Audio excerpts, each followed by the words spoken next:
নমস্কার। জয় তারা, জয় মা তারা, জয় জয় তারা। নম পার্বতীপতে হর হর মহাদেব। জয় শ্রীরাম। মাননীয় মুখ্যমন্ত্রীকে শুভেচ্ছা, গৌরিক অভিনন্দন জানাই। আমার প্রিয় দর্শক বন্ধু তাদেরকেও গৌরিক অভিনন্দন জানাই। অনেক দিন পর আবার ভিডিওতে ফিরছি। বিভিন্ন কাজকর্ম থাকে, নিজের অনেক কাজ থাকে। আমি তো ওই ঘরে বসে এসিতে বসে ভিডিও করতে পারি না। তো আজকে গত লাস্ট যে ভিডিওটা করেছি শনি নিয়ে, শনির নক্ষত্র পরিবর্তনে কি এক বছর ফলাফল হতে পারে। এবার আজকে আমি বৃহস্পতির যে ট্রানজিট হচ্ছে 12 বছর পরে, এবং সেটি মীন রাশিতে, কর্কট রাশিতে, যেটি বৃহস্পতির উচ্চ রাশি, অথচ বৃহস্পতির শত্রু শিষ্যর ঘরে তিনি গোচর করছেন। এটা খেয়াল রাখবে। বৃহস্পতি কিন্তু এখন অতিচারী গতিতেই রয়েছে। অতিচারী গতিটার মানে বোঝায়, ধরুন এক বছর একটি গ্রহকে আরেকটা ঘরে যেতে যদি এক বছর সময় লাগে, বৃহস্পতির মতো বৃদ্ধ গ্রহ, তো তার গতিটা এতই অতিচারী, যার ফলে অনেক সমাজের অনেকেই অনেক সমস্যার মধ্যে বিগত এক বছর মিথুন রাশিতে যতক্ষণ বৃহস্পতি ছিল সেই ফলটা তারা পায়নি। কর্মহীনতা হয়েছে, সাংসারিক সমস্যা হয়েছে, এবং সন্তান নিয়ে সমস্যা হয়েছে, আর্থিক সমস্যা হয়েছে, বিভিন্ন সমস্যার মধ্যে তারা ভুগেছেন। এইবার বৃহস্পতি এই অতিচারী গতিতেই কিন্তু প্রবেশ করছে। 2 তারিখ থেকে 5 তারিখের মধ্যে ট্রানজিট করবে। কেন, ট্রানজিট হয়ে গেলে বৃহস্পতির মিনিমাম 5 থেকে 7 দিন সময় লাগে সেই ঘরে গিয়ে স্থিতত্ব হতে। কিন্তু অতিচারী গতি, অতিচারী গতি মানে বৃহস্পতি যে গতি থাকা উচিত একটা ঘর থেকে আরেকটা ঘরে যেতে, যে ডিগ্রি থাকা উচিত, এবং ওই ঘরের মধ্যে যে নক্ষত্রগুলো আছে সেই নক্ষত্রগুলোকে যখন ট্রানজিট করবে বা এক নক্ষত্র থেকে আরেক নক্ষত্রে যাবে, তার যে সময়টা লাগে সেটা এখন অনেক বেশি থাকবে। তাহলে বৃহস্পতি যখন প্রথমেই কর্কটে যাবে তখন পাবে হচ্ছে পুনর্বসু নক্ষত্রকে, নিজের নক্ষত্র। তাহলে পুনর্বসু নক্ষত্রে জুন টু জুলাই বৃহস্পতি থাকবে। জুলাই টু আগস্ট ওখানে 4টে নক্ষত্রই আছে পুষ্যার। পুষ্যা নক্ষত্রকে 1 মাস ওখানে ওই গোচরে থাকবে। তারপরে জুলাই হয়ে গেল, June to July, July to August প্রথমে পুনর্বাসু নক্ষত্রে থাকবে, June to July, July to August থাকবে হচ্ছে পুষ্যা নক্ষত্রে, আগস্ট টু সেপ্টেম্বর থাকবে হচ্ছে অশ্লেষা নক্ষত্রে। 4টে চরণই আপনার এতে আছে, অশ্লেষা নক্ষত্রের 4টে চরণই আপনার কর্কটে আছে, পুষ্যা নক্ষত্রের 4টে চরণই কর্কটে আছে। এবং একটা কথা মনে রাখতে হবে, পুষ্যা নক্ষত্র কিন্তু বক্রী নক্ষত্র। শনির যে 3টে নক্ষত্র আছে, পুষ্যা, অনুরাধা এবং উত্তর ভাদ্রপদ, 3টেই বক্রী নক্ষত্র। খালি পুনর্বাসুর 2টো চরণ ওখানে আছে, বাকি 2টো চরণ মিথুনে আছে। একটা চরণ মিথুনে আছে 3টে, তার মানে 3 আর 4 7 আর 4 11।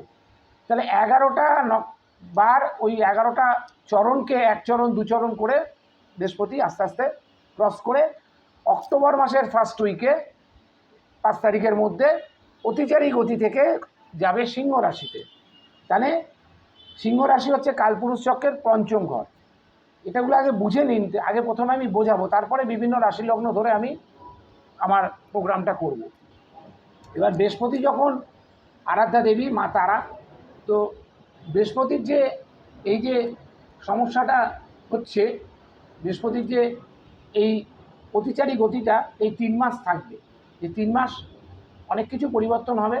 বিভিন্ন যে নক্ষত্রগুলো যাদের আছে, অশ্লেষা, পুনর্বাসু এবং পুষ্যা, তারা ভালো খারাপ ফল সবটাই পাবে। এবং টোটাল কালপুরুষ চক্রে যারা অন্যান্য ঘর আছে, মেষ টু আপ টু মীন অবধি, সেটা বৃহস্পতি কিন্তু ফল দেবে। বৃহস্পতি কটা ফল দেবে? একটা হচ্ছে যে ঘরে বসে আছে সেই ঘরের ফল দেবে। তাহলে বৃহস্পতির পেছনে একটা সংজ্ঞা থাকে, স্থান কারত্ব নাশক। যে ঘরে বসে থাকে সেই ঘরকে বিগ্রত করে।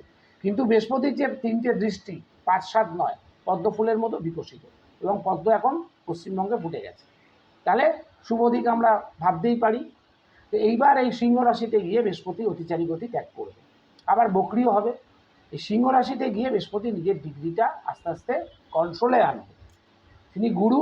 বৃহস্পতি মানে পয়সা না, বৃহস্পতি মানে জ্ঞান, প্রজ্ঞা, গুরু, সন্তান, উচ্চবিদ্যা, উচ্চশিক্ষা।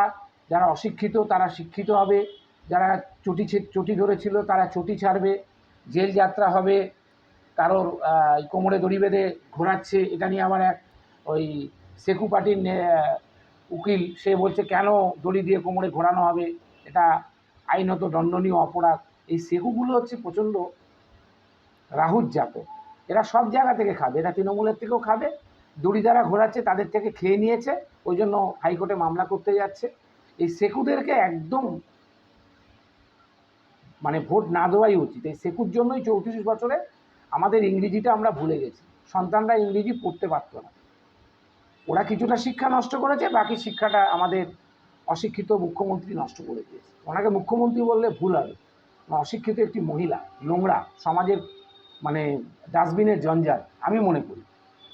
যেভাবে মানুষকে ক্ষতি করেছে, যেভাবে রেপ করে তার এগেনস্টে বিভিন্ন রকম মন্তব্য করেছে, আমি এটা সহায় করি না। যাক, এটা রাজনীতির আলোচনা হয়, রাজনীতি নিয়ে অনেক আলোচনা করেছি। তবে আমি যে কোনো দলকে সাপোর্টও করি, আবার সে যদি কোনো অন্যায় করে তার প্রতিবাদও করি। আমার এই ভিডিওটা, এই চ্যানেলটা কিন্তু প্রতিবাদী চরিত্র, এখানে আমি কাউকে জ্যোতিষ বোঝাতে আসিনি, এটা আমার সাবজেক্ট না। তাহলে দেখতেন প্রত্যেক মাসে আমার 15-20টা করে ভিডিও থাকতো, সেটা আপনারা দেখেন না। এইবার বৃহস্পতি কালপুরুষ চক্রের কোন ঘরে যাচ্ছে? চতুর্থ ঘরে যাচ্ছে। চতুর্থ ঘরে গিয়ে কোথায় কোথায় দৃষ্টি দিচ্ছে? অষ্টমে, দশমে, দ্বাদশে, তাই তো? তার মানে বৃষ্টিকে মকরে এবং মিনে। তাহলে বৃশ্চিক হচ্ছে ট্রান্সফরমেশনের রাশি। তাহলে আমি টোটাল কালপুরুষ চক্রে যদি বলি, এইখান থেকে বৃহস্পতি কিন্তু ট্রান্সফরমেশন করাবে। তাহলে কাদের হবে? যাদের বৃশ্চিক রাশি, বৃশ্চিক লগ্ন। এরপরে মকরে যাই। মকর হচ্ছে শনির নিজের ঘর, আমরা কালপুরুষ চক্রের দশম ঘর মনে করি, কর্মের ঘর। তাহলে বৃহস্পতির যখন ওখানে দৃষ্টি পড়বে, বৃহস্পতি যদিও মকরে নিচস্থ, কিন্তু যখন দৃষ্টিটা দেবে তখন মকরের লোকেদের, মকর রাশি, মকর লগ্নের জাতকদের, আমি আলাদা করে কিন্তু রাশি লগ্ন করে 12টা ভিডিও করব। কিন্তু যেহেতু আমি কালপুরুষ চক্র ধরে করছি, মেষ থেকে মীন অবধি, মকরের লোকেদের প্রচণ্ড পরিমাণে পরিশ্রম করাবে। এবং দশম ঘরে বৃহস্পতি কর্ম দেবে, নতুন কর্ম দেবে, নতুন যোগাযোগ দেবে। দশম ঘর থেকে তো যোগাযোগও আমরা বিচার করি। ট্রান্সফরমেশনের ঘর থেকে যেটা হবে, সে গুরু পাবে, আধ্যাত্মিক জীবনে তার উন্নতি হবে। সে অশিক্ষিত ছিল, শিক্ষিত হবে, সে চটি থেকে পদ্মফুলে যাওয়ার চেষ্টা করবে। বিভিন্ন রকম পরকীয়ায় যারা যুক্ত ছিল সেগুলো থেকে হবে, আবার নতুন প্রেম হবে, বিয়ের যোগাযোগ হতে পারে। কেন?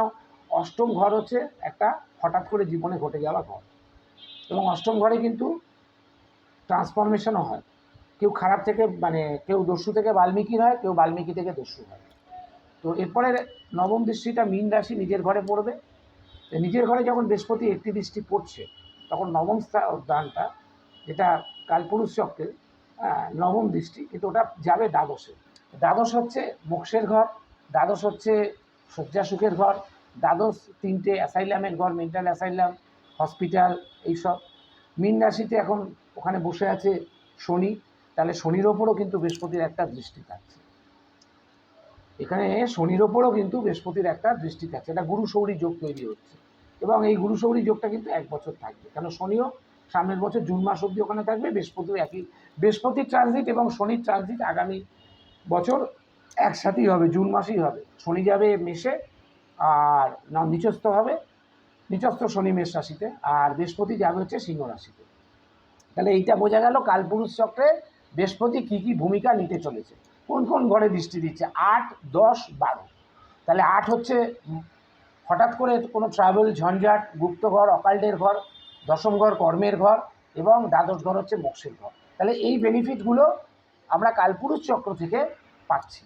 তাহলে বৃহস্পতি যখন কর্কট রাশিতে থাকবে, এটা জলরাশি। বৃহস্পতির একটা কিন্তু জলরাশি, একটা অগ্নিতত্ত্ব রাশি। ধনুরাশি হচ্ছে অগ্নিতত্ত্ব রাশি, আর মীন হচ্ছে জলরাশি। এই মীন রাশিতে দেখুন তারই সহবন্ধু একটু ওপরে আছে শুক্রাচার্য, তিনি এক্সল্টেড। আবার এই মাসেই যখন বৃহস্পতি কর্কটে ঢুকবে, শুক্রও কিন্তু কর্কটে থাকবে 1 মাস। তাহলে দুই গুরুর যে ম্যান্ডেট, দুই গুরুর ম্যান্ডেট কিন্তু এক হবে না। 208টা আসন কখনোই বৃহস্পতি শুক্রকে ছেড়ে দেবে না, শুক্র কখনো বৃহস্পতিকে 208টে আসন নিতে দেবে না। এই দ্বন্দ্বটা 1 মাস চলবে, শুক্র বৃহস্পতির দ্বন্দ্ব। তাতে যাদের শুক্র বৃহস্পতি যোগ আছে, তাদেরকে যে কাজটা করতে হবে, দুজনকেই রেসপেক্ট দিতে হবে।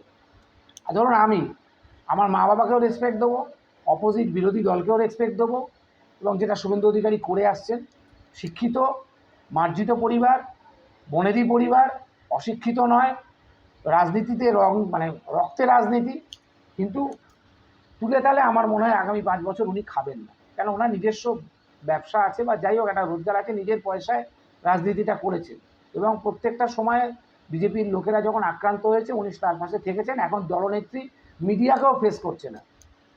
যিনি যখন যেখানে যেতেন পেছনে পেছনে 25টা করে মিডিয়া যেত, এখন ফেসবুক লাইভ করছেন ভয়ের ছোটে, যদি বেরোলেই চোর চোর বলে। এখন আবার হাইকোর্টে যাবে, তার ভাইপো কোথায় গেল? ডায়মন্ড হারবার মডেল কোথায় গেল? হাওয়া হয়ে গেছে। কেন হাওয়া হয়ে গেছে? শনি হাওয়া করে দিয়েছে। ওই যে রেবতী নক্ষত্রে বসে আছে, কেতু হাওয়া করে দিয়েছে। কেতু নিয়েও আর একটা ভিডিও করছি। কেতু মঘা নক্ষত্রে আপনাদের আগামী ডিসেম্বর মাস অবধি, কিন্তু জানুয়ারিতে কিন্তু কেতু এবং রাহু ট্রানজিট আছে। তবে বৃহস্পতি নিয়ে যখন কথা বলছি, তাহলে এই হচ্ছে বৃহস্পতির সারমর্ম। এইটা থেকে বুঝে নিতে হবে যে বৃহস্পতি বাকি মেষ থেকে মীন রাশি বা লগ্নের জাতকদের কী ফল দেবে, সেটা নিয়ে আমি আগামী দিনে আরেকটি ভিডিও বানাবো। পরপর ভিডিও চলবে। প্রচণ্ড গরমের মধ্যে বসে কাজ করতে খুব কষ্ট হয়, কথা বলতে, মায়ের পুজোটাও করতে হয় সকালবেলার দিকে, ওই জন্য ভিডিও করছি। বিকেলের দিকে করতে পারি না, কারণ বিকেলের দিকে 2-4টে ক্লায়েন্ট আসে আমার বাড়িতে। তা আমার যারা দর্শক বন্ধু আছে, যারা আমাকে ফলো করে বা যারা আমার বাড়িতে এসছে, কাজ করিয়েছেন, তারা জানেন আমি কখনো কাউকে বলি না আমার কাছে আসুন। আমি কখনো বলি না যে আমাকে সাবস্ক্রাইব করুন, এই চ্যানেলটা লাইক করুন। কোনো দিন শুনেছেন? কেউ যদি একটা ভিডিওতে শুনে থাকেন আমি এই কথা বলেছি, আমার নামের সঙ্গে সঙ্গে ওখানে গালিগালাজ করবে। তা আমার এগুলো আমার হয় না, আমার দ্বারা হয় না। আমার 1-5-9 কানেকশান খুব স্ট্রং কানেকশান। 6 যে বসে আছে একদম মহারাজ বসে আছে 6। আমার 1-এ যে বসে আছে তিনিও বস, 5-এ বসে আছে তিনিও বস, 9মে যিনি বসে আছে 3 বস। আমার লগ্ন পঞ্চম 9মে বসে আছে, 6ষ্ঠে বসে আছে বিগ ব্রাদার, যাকে সবাই ভয় পায়। বাকি ঘরগুলো ছেড়ে দিল। তো সুতরাং অসৎ পথে চলতে পারবো না, অসৎ বুদ্ধি দেবো না আপনাদের, ফেক ভিডিও বানাবো না। বৃহস্পতি আপনাদের এই করে দেবে ওই করে দেবে, এবং প্রত্যেক মাসের জন্যও আমি ভিডিও করব না। আমি একবার একটা রাশি লগ্নের ওপর ভিডিও করব 10 থেকে 15 মিনিট, তাদেরকে বুঝিয়ে দেবো তারা আগামী দিনে কী ফল পেতে পারে। এবং আর একটা কথা সত্য করে বলে রাখি, যাদের গুরুচণ্ডাল যোগ আছে তারা এই বৃহস্পতি ট্রানজিটে কোনো রকম ফল পাবেন না। যে ঘরেই গুরুচণ্ডাল যোগ থাক তারা কিন্তু কোনো বৃহস্পতির ভালো ফল পাবেন না। যাদের শনি রাহু যোগ আছে তারাও কিন্তু খুব একটা ভালো ফল পাবেন না। যাদের শনি কেতু যোগ আছে তারাও কিন্তু এই বৃহস্পতির ট্রানজিটে খুব একটা ভালো ফল পাবেন না। যাদের রাহুর সাথে বুধের যোগ আছে, জরা যোগ আছে, তারাও কিন্তু এই ট্রানজিটে কিন্তু খুব ভালো ফল পাবেন না। এগুলো আগে বলে রাখছি। যাদের গ্রহণ যোগ আছে, চন্দ্রের সাথে যাদের গ্রহণ যোগ আছে, কেতু বা রাহু, কেতু আর চন্দ্র যদি কারোর থাকে তারা খুব ভালো ফল পাবেন এই বৃহস্পতির ট্রানজিটে। কিন্তু রাহু আর চন্দ্র যাদের গ্রহণ যোগে আছে তারা কিন্তু ভালো ফল পাবেন না। এইগুলো হচ্ছে আমার প্রথম বৃহস্পতির ট্রানজিটে কালপুরুষ দিয়ে বুঝিয়ে দিলাম কি কি হতে পারে।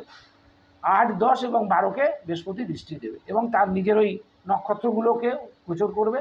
এবং যখন ইয়েতে যাবে, সিংহ রাশিতে যাবে, সেখানেও কেতুকে ফেস করবে এবং শুক্রকে ফেস করবে সেগুলোর। এবং বৃহস্পতি এবার লাস্ট বলি কটা দৃষ্টি দেবে। এক হচ্ছে স্থানের দৃষ্টি দেবে, তার সাথে 3, 5, 7, 9 3টে, তাহলে 3 আর 1-এ 4। এবং যে নক্ষত্রগুলো আপনাদের আছে জন্ম নক্ষত্র তারও কিন্তু ফল দেবে। তাহলে 5টা ফল আপনারা 1 বছর ধরে পাবেন উচ্চ বৃহস্পতির কাছ থেকে। কিন্তু বৃহস্পতি যদি খারাপ হয়, বৃহস্পতি যদি নিচস্থ হয়, বৃহস্পতি যদি ডিগ্রি কম থাকে, বৃহস্পতি যদি রাহু দ্বারা দৃষ্ট থাকে, তাহলে কোনো ফলটাই আপনারা পাবেন না। আমি অযথা আপনাদের মনে কষ্ট দেবো না যে আপনাদের বৃহস্পতি ভালো ফল দেবে। এবং যাদের সাড়ে সাথী চলছে তারাও কিন্তু খুব একটা ভালো ফল পাবেন না। কেন? শনির ওপরেও বৃহস্পতি কথা বলে না। শনি হচ্ছে রাষ্ট্রপতি শাসন, দণ্ডাদেশ, দণ্ড দিতে উনি পছন্দ করেন। তো সুতরাং ওনার সময় চলাকালীন, ঢাইয়া বা সাড়ে সাথী চলাকালীন তারা কিন্তু খুব ভালো ফল পাবেন না। আর যারা কুকর্ম করেছেন তারা তো পাবেনই না। কুকর্ম কোনটা সুকর্ম কোনটা সেটা এখন বুঝতে পারবেন, বৃহস্পতি ট্রানজিটটা হোক আর শনি 1 বছর রেবতী নক্ষত্রে থাকবে, তারা সব বুঝতে পারবে। এটা আমি হতে পারি, আপনি হতে পারেন, আমার বন্ধু হতে পারে, তার বাবা মা হতে পারে, সবাই হতে পারে। সবাই ভালো থাকবেন। এরপর থেকে আমি শুরু করব মেষ রাশি, মেষ লগ্ন থেকে আপ টু মীন অবধি তারা কি ফলাফল পাবে আগামী 1 বছর তার ভিডিও। তার সাথে কেতু মঘা নক্ষত্র আছে তার একটা আলাদা ভিডিও। সবাই ভালো থাকবেন। আপনারা সরকারকে সাহায্য করুন। সরকারের ওই অন্নপূর্ণা ভাণ্ডার নিয়ে অত মাথা ঘামানোর দরকার নেই। যাদের নেই তাদের দিতে দিন, কেন অন্নপূর্ণা ভাণ্ডার কিন্তু নারায়ণও পেয়ে গেছে। লক্ষ্মী ভাণ্ডার নারায়ণও পেয়ে গেছে। তো সুতরাং সেগুলো কাটছাট করে আপনার বাড়িতে আমার কত সম্পত্তি আছে না আছে কেন দিতে, অসুবিধা কী আছে? এক বাড়িতে আমার পাড়ায় দুজন মিউনিসিপ্যালিটিতে চাকরি করে মা মেয়ে, তারপরে তারা আবার ভাতাও পায়। তো সুতরাং অন্নপূর্ণা ভাণ্ডারটা আমি মনে করি যারা যোগ্য তাদের দেওয়া হোক, গ্রামের প্রান্তিক মানুষকে দেওয়া হোক, টিনের চালায় যারা বাস করে তাদের দেওয়া হোক, পাকা বাড়ির একটা মানুষকেও যেন দেওয়া না হয়। যাদের বাড়িতে এসি আছে তারা ভিডিও করছে পেছনে এসি লাগিয়ে, আমি কেন পাবো না? আর তাহলে এসিটা লাগিয়েছিস, এসির পয়সাটা কোত্থেকে আসছে? লক্ষ্মী ভাণ্ডারের, অন্নপূর্ণা ভাণ্ডারের পয়সাটা সম্পূর্ণ আমি মনে করি যে অন্নপূর্ণা ভাণ্ডারে এত টাকা না দিয়ে একটা ফিক্সড করে দিয়ে 2000 টাকা করে দিয়ে সবাইকে দেওয়া হোক। বাকি 1000 টাকা যারা বার্ধক্য, যারা বৃদ্ধ, যাদের স্বাবলম্বন নেই, ছেলে মেয়ে দেখে না, তাদেরকে অন্তর্ভুক্ত করে সরকারকে বলবো তাদের বার্ধক্য ভাতাটা 3000 টাকা করে দেওয়া হোক। যারা 55 বছরের ওপর যাদের বয়স হয়ে গেছে, সুগার, থাইরয়েড, প্রেশার, বিভিন্ন রোগ আছে, তাদের দেওয়া হোক। সবাই ভালো থাকবেন। আমার কথা যদি কারো গাত্রদাহ হয় ক্ষমা করবেন। জয় মাতারা।